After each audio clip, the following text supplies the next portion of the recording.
종말의 때에 교회의 교회다움, 또 교회가 세상과 다르다는 이 거룩함을 보여줄 수 있는 최고의 길이 무엇일까요?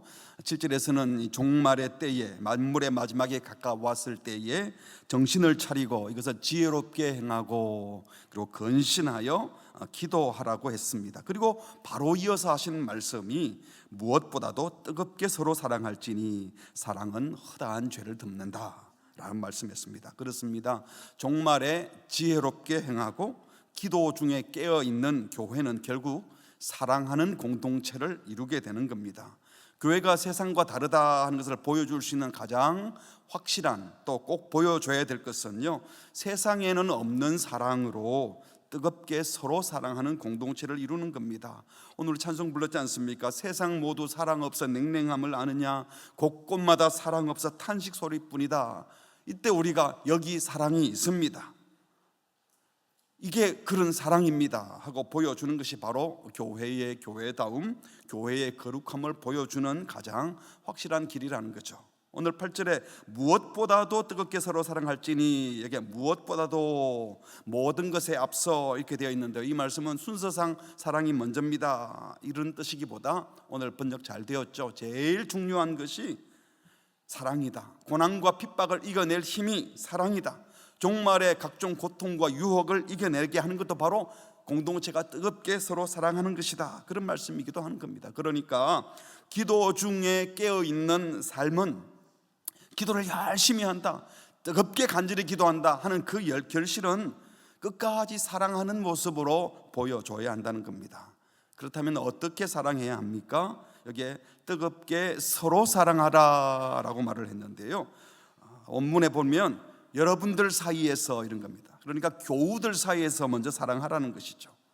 하나님이 우리를 부를 때 한 사람 한 사람 개인으로만 부르는 것이 아니라 항상 공동체와 함께 또 부르십니다. 그 누구도 섬처럼 떨어져 가지고 홀로 사는 존재로 우리를 만들지 않으시고, 남자와 여자로 만드시고 가족으로 부르시고 공동체로 부르셔서 같이 예배하고 같이 고난을 이겨내고 위기 아픔을 함께 이겨내도록 공동체로 부르셨다는 겁니다.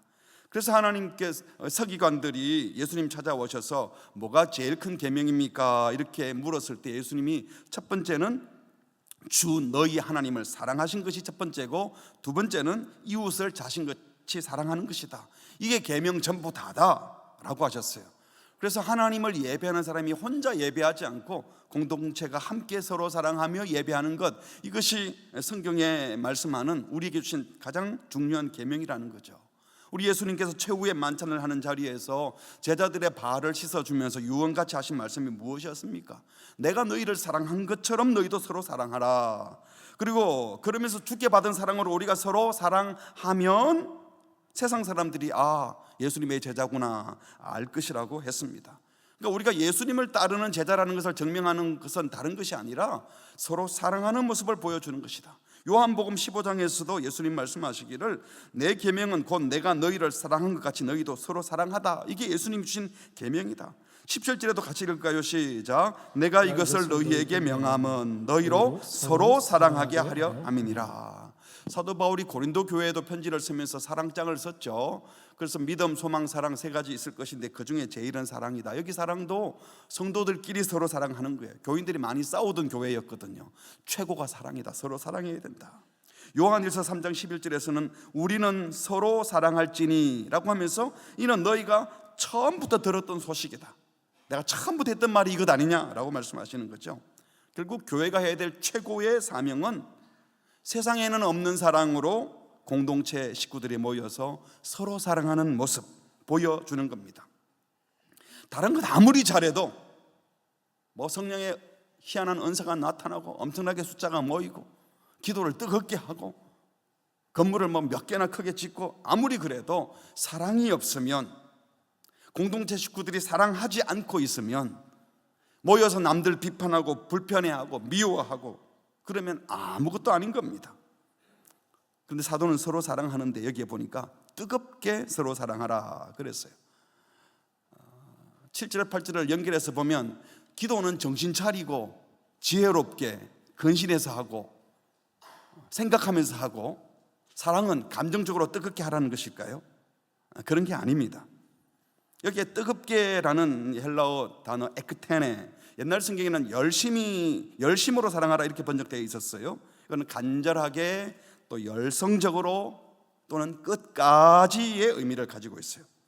다른 용례를 보면 이 단어를 쓸 때 예수님께서 겟세마네 동산에서 기도할 때 더욱 간절히 기도했다, 땀이 핏방울 될 만큼. 이때 에크테노스.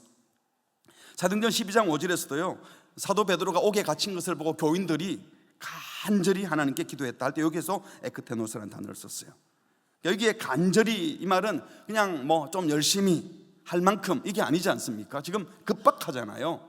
예수님은 십자가를 지셔야 되고, 지금 예루살렘 교회에 있는 성도들은 사도 베드로가 감옥에 갇혔으니 풀려 나와야 되는 이 마음을 담아서 간절히 기도했다. 이것은 한계를 넘어서, 왜 우리 한계로는 안 돼, 우리 능력으로 안 돼요. 그러니까 하나님의 도움을 청하면서 주님이 응답할 때까지 지속적으로 기도하는 것이죠. 사람을 따르지 않고 하나님의 뜻을 따르려는 성도들이 종말을 맞이했을 때 그 어떤 것보다도 뜨겁게 서로 사랑하라, 이 말은 세상 사람들이 하는 열성적인 사랑, 세상 사람들이 하는 정도의 그 정도의 사랑을 열심히 하라, 할 만큼 해라, 이게 아닙니다. 할 수 없는 지경이라 싶을 때 사랑도 그렇게 하라는 거예요. 내 한계를 넘어서는 사랑을 해라. 이건 도저히 못 참겠어 하는 사람도 사랑해라. 성도들 사이의 사랑은요, 세상을 향해서 당신들이 하는 사랑과 우리의 사랑은 다름을 보여주라는 겁니다. 우리는 이렇게 끝까지 사랑하는 공동체다. 베드로 사도가 이렇게 끝까지 사랑하라, 뜨겁게 사랑하라 이 단어를 쓸 때에 머릿속에 누구를 생각했겠습니까? 자기가 받았던 사랑 생각하지 않았겠어요? 바로 예수님께 받았던 사랑을 생각했을 거예요. 요한복음에 보면 예수님은 최후의 만찬을 앞두고 자기 사람들을 사랑하시되 끝까지 사랑하셨다라고 하셨어요. 자신의 마지막 순간까지 제자들을 사랑하셨다. 요 말씀하신 직후에 어떤 일이 벌어집니까? 자신을 팔려는 가룟 유다가 등장합니다. 그리고 제자들은 십자가의 죽음을 앞두신 그 순간까지도 제자들끼리 누가 더 크냐, 누가 예수님이 왕될 때 좌우편에 앉을 거냐, 이런 경쟁하고 싸우고 있는 한심한 제자들이었는데 그들도 사랑했습니다. 지금 이 베드로 전서를 쓰고 있는 수제자라고 하는 베드로 자신도요, 예수님이 고난받고 죽임당하시고 부활할 거라는 이 예고를 3번 거듭 들었음에도 불구하고 처음 들었을 때는 만류하다가 사탄아 물러가라 소리 들었으니까 예수님의 고난 예고의 말씀을 잊을 수가 없어요. 사실은 머리로는 들었는데 자기 생각이 미치지 못하니까 그 말씀을 믿지 않았던 거죠. 그러니까 스승이신 예수님이 누군지 잘 모르니까 예수님께서 제자들의 발을 씻기는 순간이 올 때까지도 자기가 먼저 나서서 동료 제자들의 발을 씻겨줄 마음이 없었던 사람이에요. 내가 수제자인데 내가 누구 발을 씻겨, 이랬던 사람 아닙니까? 베드로는 오랫동안 예수님이 보여주셨던 그 사랑, 섬김 귀로는 따갑게 들었는데 그건 전혀 거리가 먼 제자였습니다. 예수님은 그런 베드로를, 그런 자기를 끝까지 사랑하시고 포기하지 않으셨음을 누구보다도 깊이 경험했던 제자였던 겁니다. 최후의 만찬의 날을 한번 생각해 보세요. 예수님께서 식사하시다가 말씀하셨습니다. 나는 하나님께로 왔다가 하나님께로 돌아갈 것이다. 이 말이 뭐겠습니까? 죽는다는 말씀이잖아요. 그래서 갑자기 일어나셔서 겉옷을 벗고 수건을 허리에 두르고, 이건 당시에 전형적으로 집에 손님이 찾아오면 종들이 그 손님의 발을 씻기려고 하는 종의 자세예요. 이 종의 자세를 갖추고 대야에 물을 떠서 제자들의 발을 씻기기 시작합니다. 그렇게 스승인 예수님이 종의 모습을 띠면서 베드로 입장에서는 자기 동생들 발을 씻기고 있으면 가만히 보고 있어야 되겠습니까? 가만히 보고 있었어요. 그러다가 자기 차례가 되어서 예수님이 자기 발을 씻기려고 그러니까 뭐라 그랬어요? 제 발을 씻기려고요? 그럼 네 발은 씻기면 안 되고 누구 발은 씻겨도 되나? 그런 거 아닙니까? 당황스러워했습니다. 만약 그때라도 정신을 차렸다면 주님 이건 아니지 않습니까? 이렇게 주님이 선생님이 우리 발을 씻기면 되겠습니까? 죄송합니다, 제가 우리 동생들 발 먼저 씻길게요, 이러고 나왔어야 되는데 자기 순서 올 때까지 가만히 기다렸다가 제 발은 안 됩니다. 주님께서 그러면 너 나랑 상관없어, 그러니까 목욕도 시켜주세요. 자기가 옛날을 생각하면 얼마나 자기가 촐싹대고 경솔하고 말도 안 되는 소리를 하는 철딱선이 없는 사람이라고 생각되지 않았겠습니까? 그러면서 그 자리에서 하셨던 주님의 말씀들이 떠올랐을 겁니다. 바로 그 자리에서 하셨던 말씀이 너희가 나를 선생, 주님이라고 부르는데 맞다. 내가 선생이고 주다. 내가 주님이고 선생님이면서 너희 발을 씻었던 것처럼 너희도 서로 발을 씻어주는 것이 옳다. 내가 너희에게 행한 것처럼 너희들도 행하게 하려고 지금 시연을 한 거다. 그러니 앞으로 서로 발을 씻겨주거라. 가룟 유다가 나간 후에 제자들에게 또 말씀하십니다. 지금 인자가 영광을 얻었고, 이 말은 가룟 유다가 팔려 나가니까 이제 난 죽을 때가 완전히 된 거야. 하나님께서도 인자로 십자가에 달려 죽을 나를 통하여 영광을 받으신다 라고 말씀하시면서 또 하신 말씀이 아까 읽었던 말씀이에요. 같이 할까요? 시작. 새 계명을 너희에게 주노니 서로 사랑하라. 내가 너희를 사랑한 것 같이 너희도 서로 사랑하라. 너희가 서로 사랑하면 이로써 모든 사람이 너희가 내 제자인 줄 알리라. 아멘.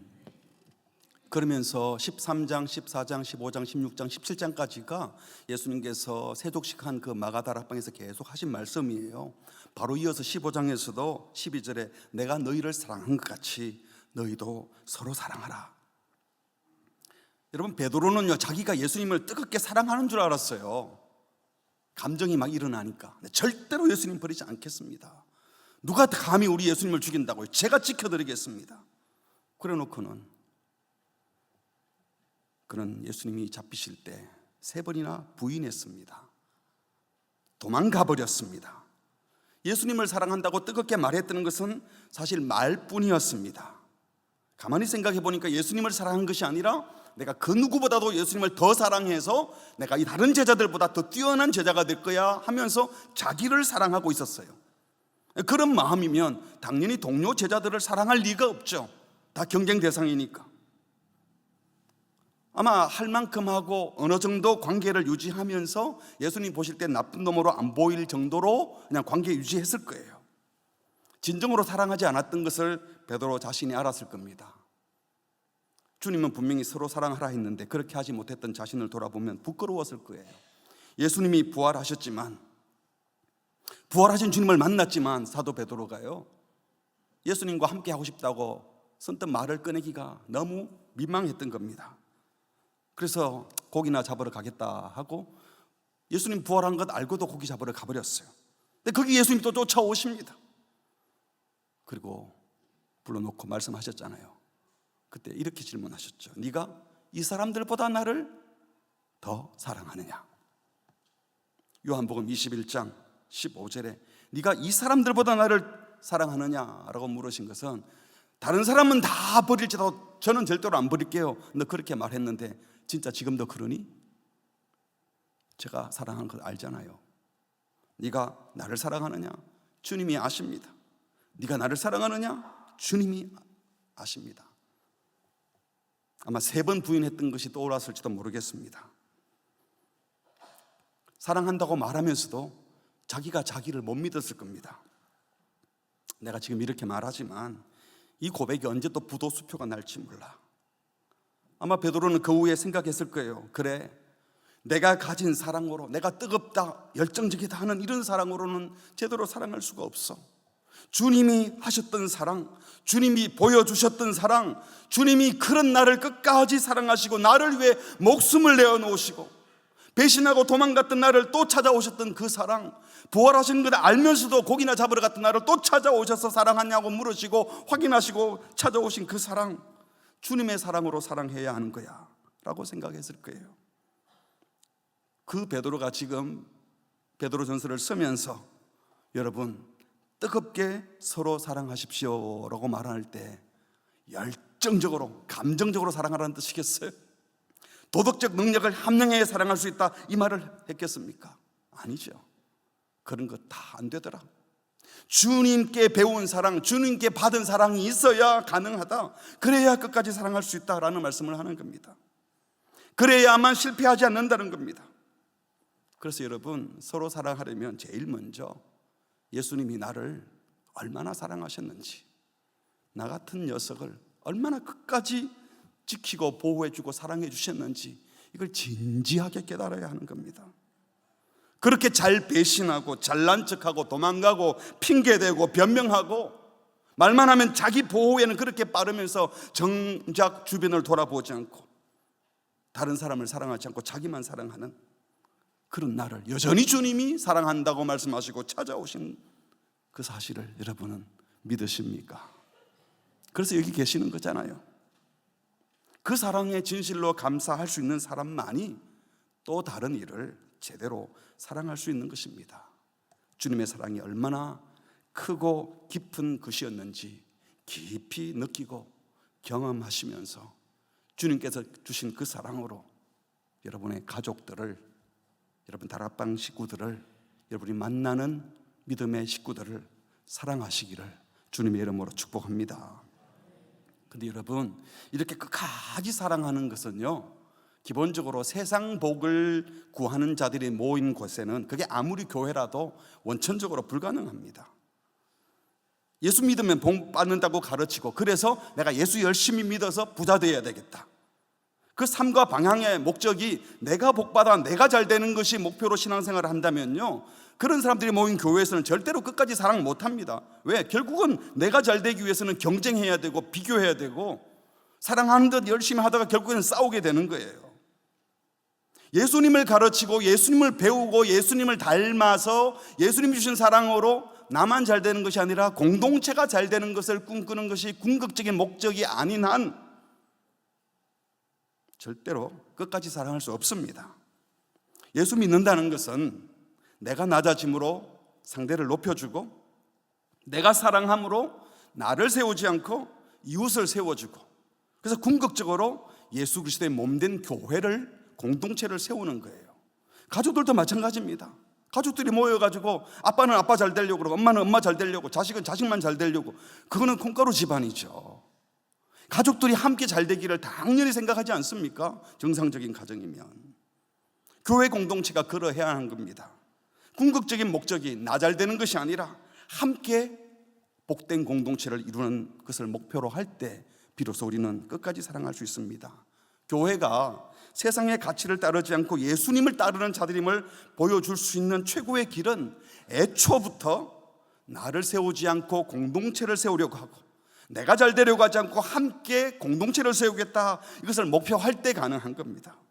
그래야 순전한 사랑이 가능해요. 그래야 깨끗한 사랑이 가능하고, 그래야 진실한 사랑을 할 수 있어요. 이런 가치를 가지고 서로 사랑할 때 예수님 말씀처럼 우리가 서로 사랑하면 그걸 보고 저 사람들은 어떤 사랑이지? 우리에게는 없는 사랑이네 하고 우리가 예수님의 제자인 것을 알게 될 거라고 하신 것입니다. 그러므로 여러분, 세상 복을 구하는 사람들이 아무리 많이 모여서 간절히 기도하고 밤새우고 기도하고 뜨겁게 기도해도, 그 교회가 아무리 사이즈가 커져도 대단한 부자가 되어도 그 교회에 오는 사람은 다 세상적인 복을 받아서 잘 됐다 그런다고 이게 교회입니다 라고 말할 수 있을까요? 이게 예수님의 제자의 모습입니다 세상에 말할 수 있을까요? 아니잖아요. 교회의 교회됨, 교회의 거룩함을 이 세상에 보여주는 것은 교회의 사이즈가 크냐 작으냐, 세상적으로 큰 일을 많이 했냐 안 했냐, 그게 아니라 세상에는 없는 사랑, 세상이 하지 못하는 사랑을 가진 사람들이 모여 서로 사랑하는 공동체를 이루는 것입니다. 그리고 그 사랑의 기준은 누구라고요? 주님인 거예요. 주님이 우리를 끝까지 사랑하셨던 것처럼 우리도 주님을 따라 끝까지 사랑해야 합니다. 그러나 아무도 내 힘으로는 그런 사랑을 할 수가 없습니다.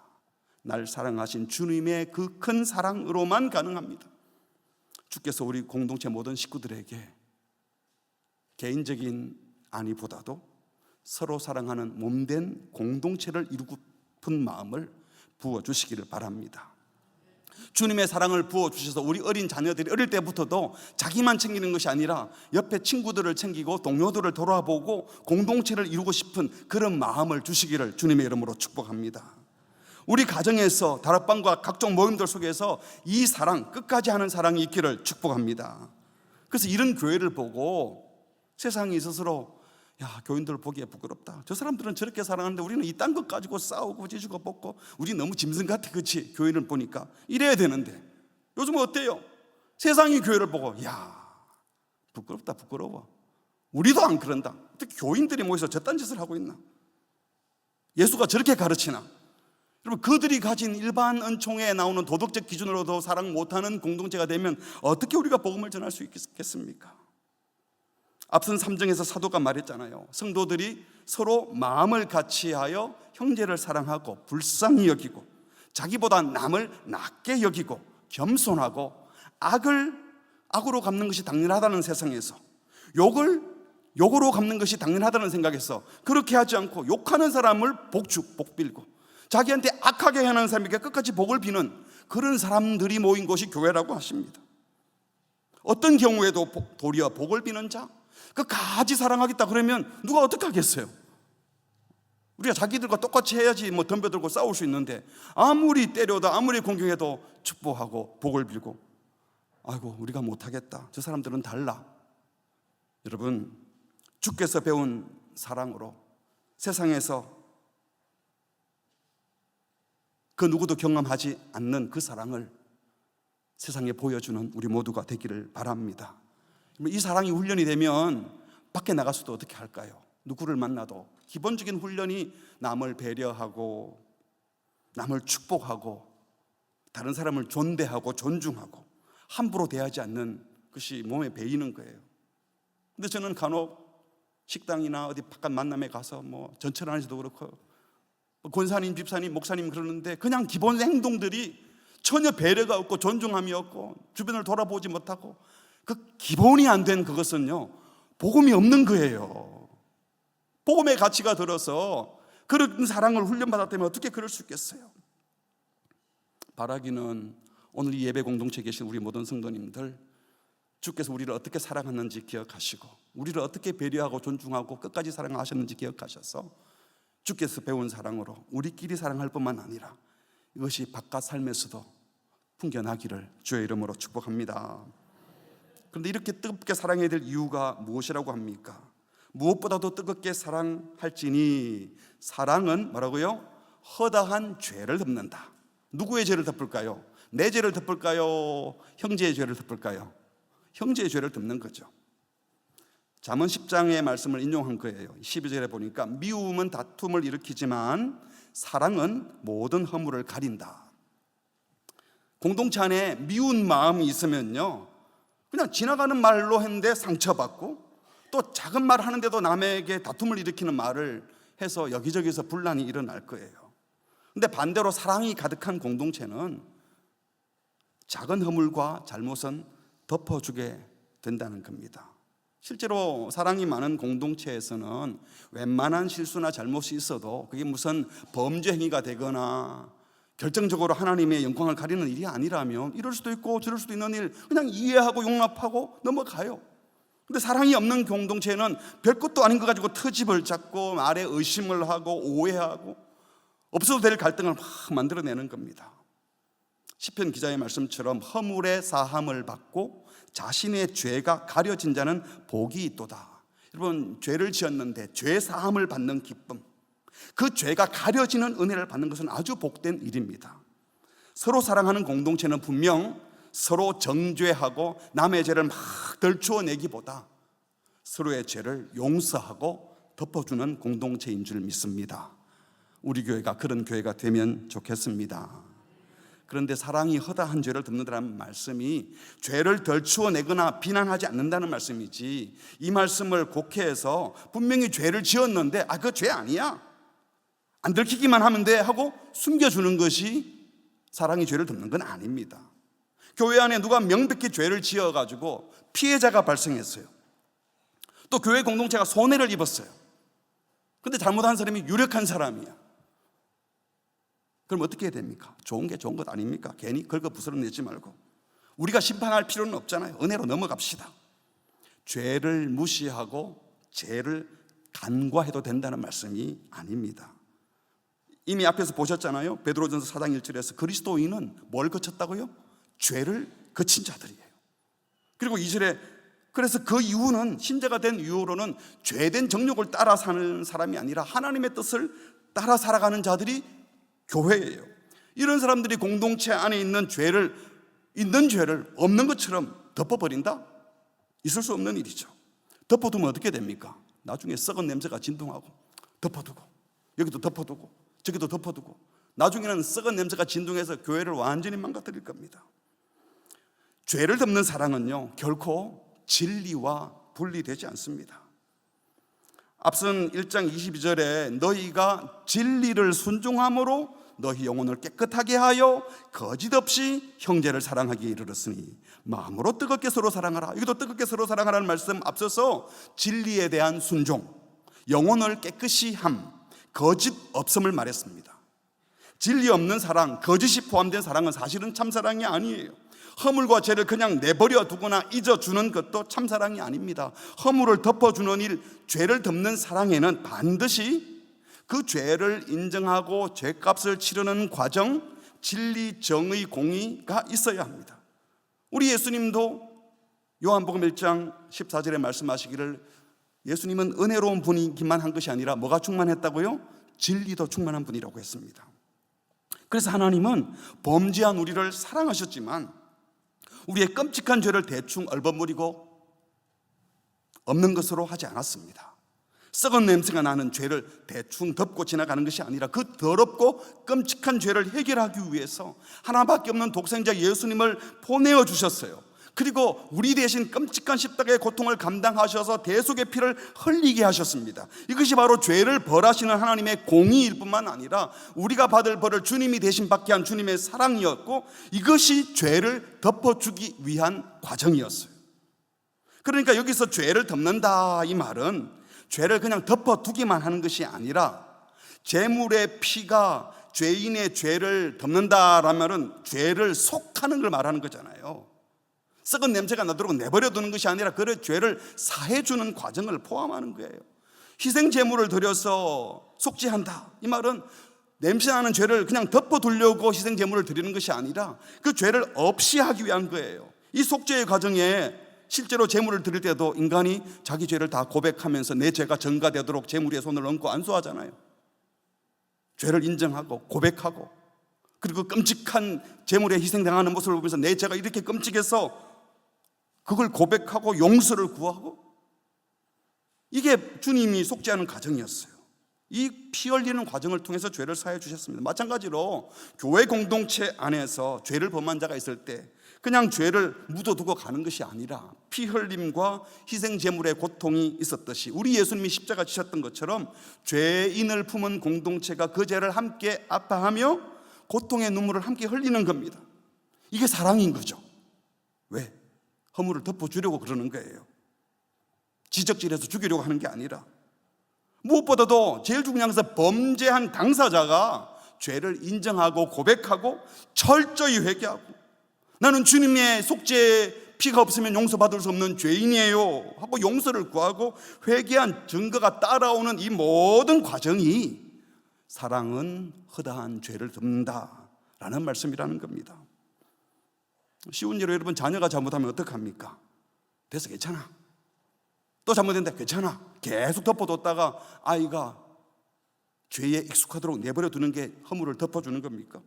자녀를 정말 사랑하는 부모는 그 아이가 자기의 죄를 인정하고 이 죄는 나쁜 거야 하고 가슴 아파하게 하고 죄를 회개한다는 고백을 하게 하고 다시는 죄 짓지 않는 아기를 되기를 간절히 사모하면서 용서하는 거 아닙니까? 그래서 용서하는 과정에서 죄를 지적해주고 고쳐주고 막 버팅기고 난 잘못 없다 그러더라도 이게 잘못이야 회개하게 하고 아무리 말해도 못 알아들으면 회초리를 들기도 하고 깨닫고 회개할 때 그때 비로소 용서하고 용서하고 난 다음에는 그래 이제 끝났어 됐어 하고 이게 죄를 덮어주는 거예요. 이게 진정으로 자녀의 죄를 덮어주는 사랑이에요. 마찬가지로 교회 공동체 안에서 형제가 죄를 지었는데 계속 죄 짓도록 내버려두고 아무 일 없듯이 그냥 지나가기만 하는 것은요 그 형제를 사랑하는 것이 아니라 더 병들게 하는 것입니다. 그러니까 사랑이 죄를 덮는다? 죄를 무시하는 것이 아니라 죄를 용서하는 것이고 죄값을 치르는 과정을 통하여서 죄를 없이 하는 겁니다. 그러므로 공동체 안에서 죄를 범한 형제가 있다면 공동체가 함께 아파하고 주님의 십자가에서 그 형제와 함께 죽어야 합니다. 그 죄의 가증함, 죄의 더러움에 대해서 같이 죽어야 합니다. 그리고 하나님께서 그 형제의 죄를 사해 주시고 공동체를 회복시켜 주기를 기다려야 합니다. 이런 과정을 함께 거치는 것이 바로 사랑이고 이것이 바로 허물을 덮어주는 사랑입니다. 그런데 범죄자가 죄를 인정하지도 않고 고백하지도 않고 공동체가 그 죄를 그냥 대충 없는 것으로 지나가 버리는 것은 죄를 덮어주는 사랑이 아니라 범죄한 형제가 영원한 심판대 앞에 이르게 하는 죄를 짓는 것이고, 거룩한 주님의 교회를 썩게 만드는 죄를 짓는 것입니다. 히브리서 12장 15절에 이렇게 말씀하십니다. 함께 할까요? 시작. 너희는 하나님의 은혜에 이르지 못하는 자가 없도록 하고 또 쓴뿌리가 나서 괴롭게 하여 많은 사람이 이로 말미암아 더럽게 되지 않게 하며. 공동체 안에서 사랑으로 허물을 덮는다는 것은 모두가 하나님의 이 은혜, 속죄의 은혜를 경험하고 죄를 끔찍히 싫어하고 죄를 멀리하게 하는 것입니다. 이렇게 죄를 덮는 참사랑은 교회를 죄에서부터 깨끗하게 하고 더 뜨겁게, 더 제대로 사랑하게 하는 거룩한 공동체로 만들어 주실 것입니다.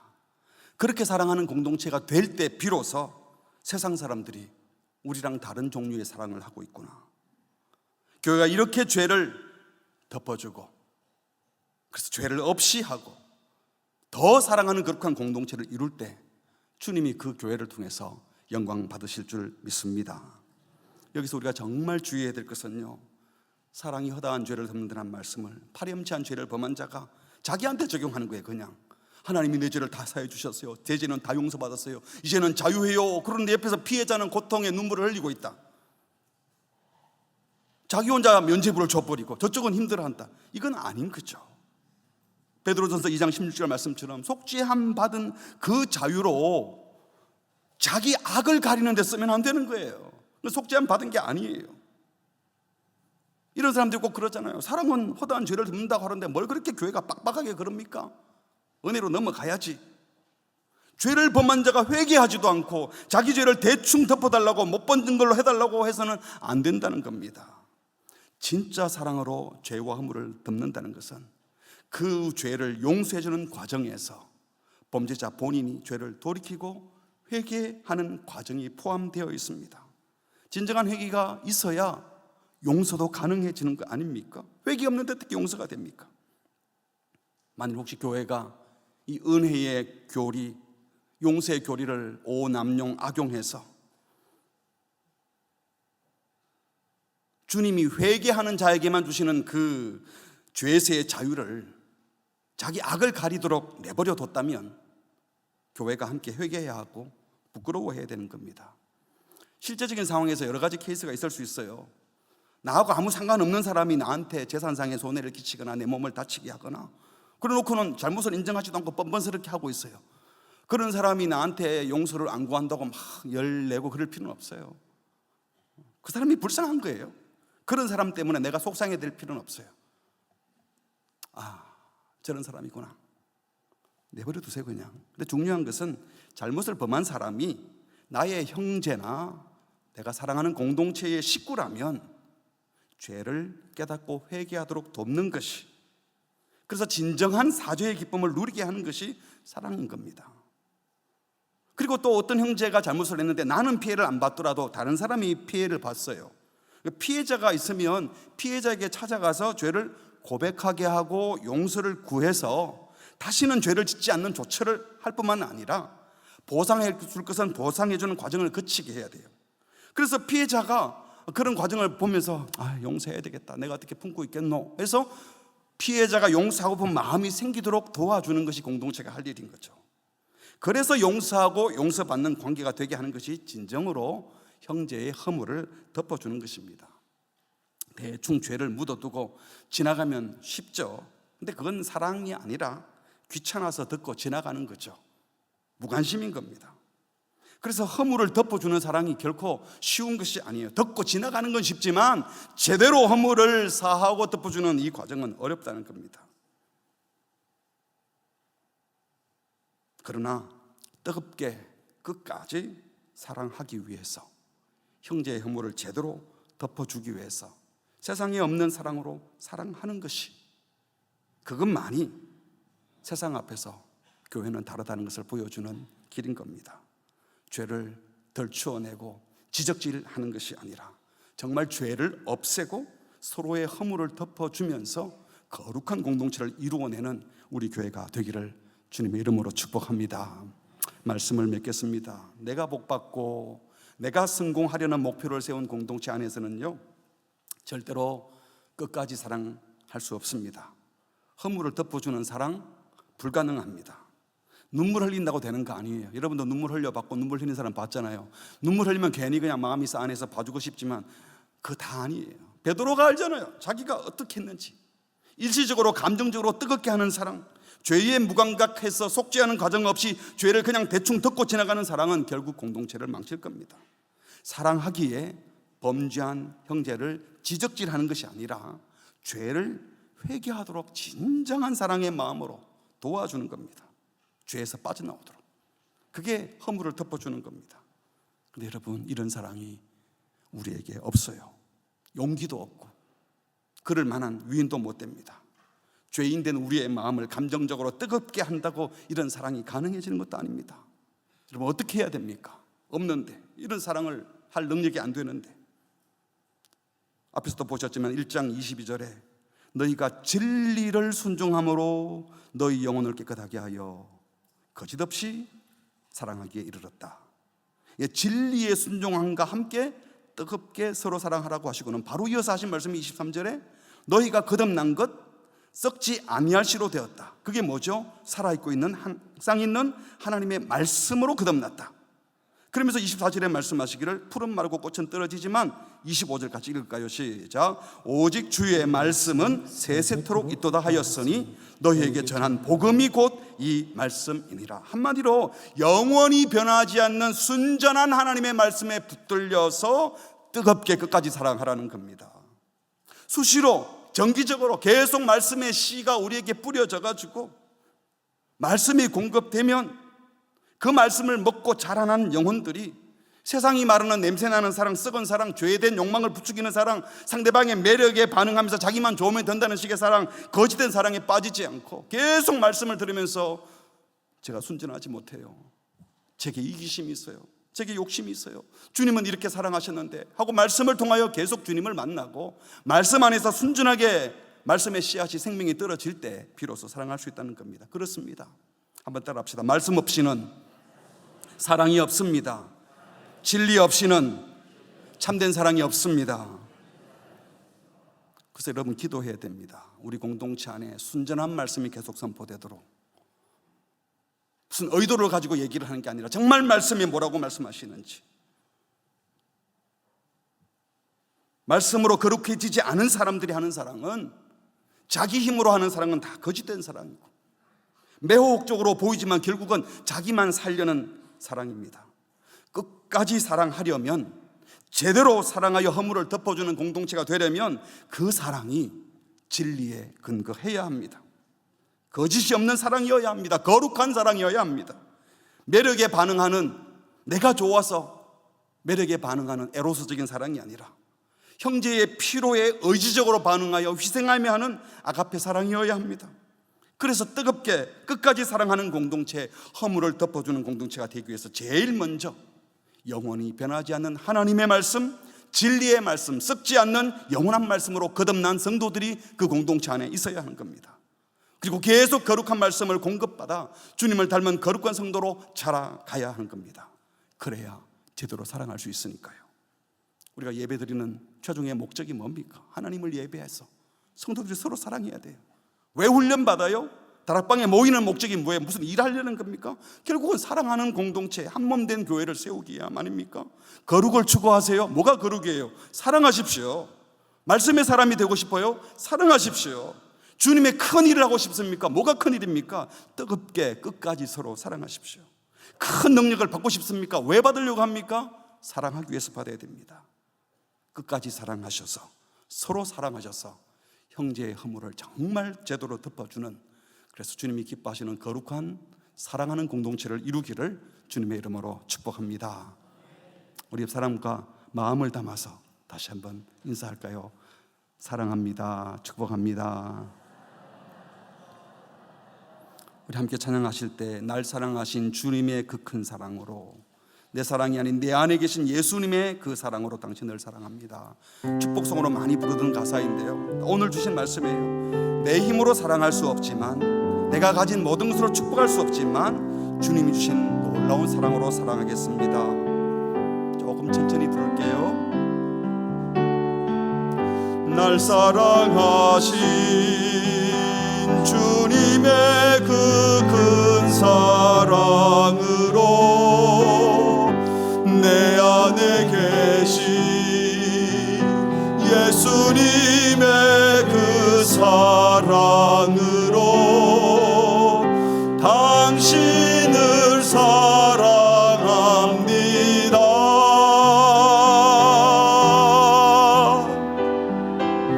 당신을 축복합니다.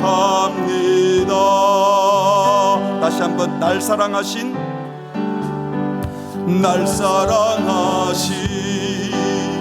주님의 그 큰 사랑으로 내 안에 계신 예수님의 그 사랑으로 당신을 사랑합니다.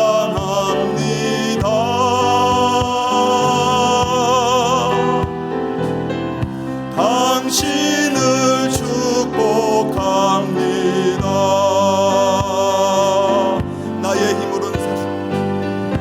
나의 힘으로 당신을 사랑할 수 없네. 나의 가진 모든 것으로 당신을 축복할 수 없지만 주님이 주신 크고도 놀라우신 그 사랑으로 당신을 사랑합니다.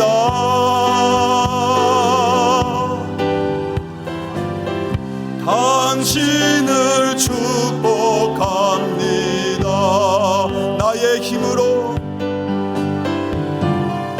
나의 힘으로 당신을 사랑할 수 없네. 나의 가진 모든 것으로 당신을 축복할 수 없지만 주님이 주신 크고도 놀라우신 그 사랑으로 당신을 사랑합니다.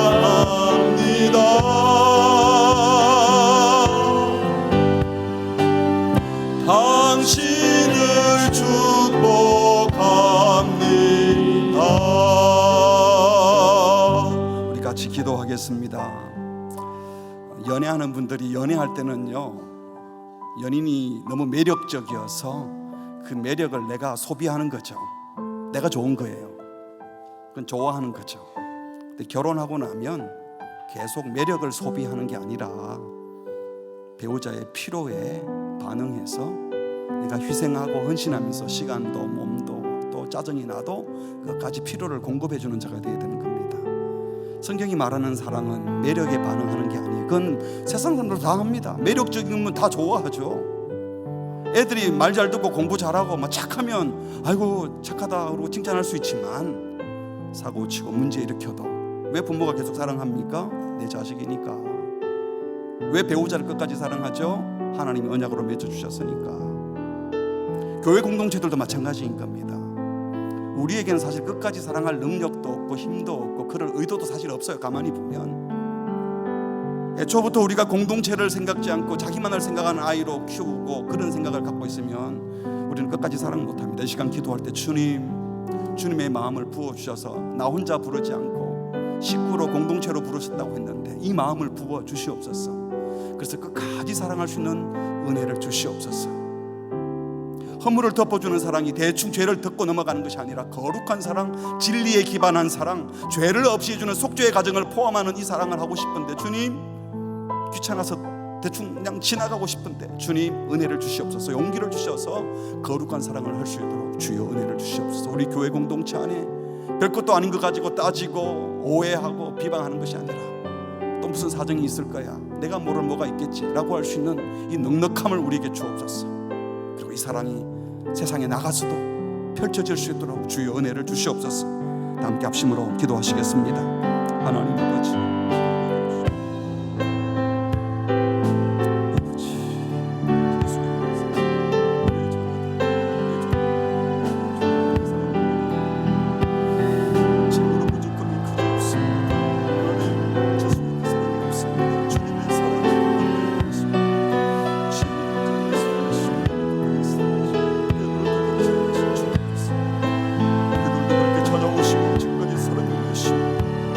우리를 속죄하시고 용서하시고 새롭게 하시는 주님 믿습니다. 하나님, 주님의 속죄 은혜를 받아보니까 내 허물을 내가 가리려고 하는 것이 아니라 이제 형제의 허물을 가려주고 형제의 아픔을 수혜해주고 형제의 죄를 함께 아파하며 고통을 견뎌내고 하나님, 주의 고백과 함께 주의 사함이 있는 은혜를 우리 모두에게 허락하여 주시옵소서. 주님, 끝까지 사랑하시는 은혜를 허락하시고 주의 능력으로 사랑하게 해주시옵소서. 나만 사랑하지 않고 함께 되는 것을 고백하고 재미로 내 우리 모두가 될 수 있도록 주님 은혜를 베풀어 주시옵소서. 주님 도와주시옵소서. 주님 은혜를 주여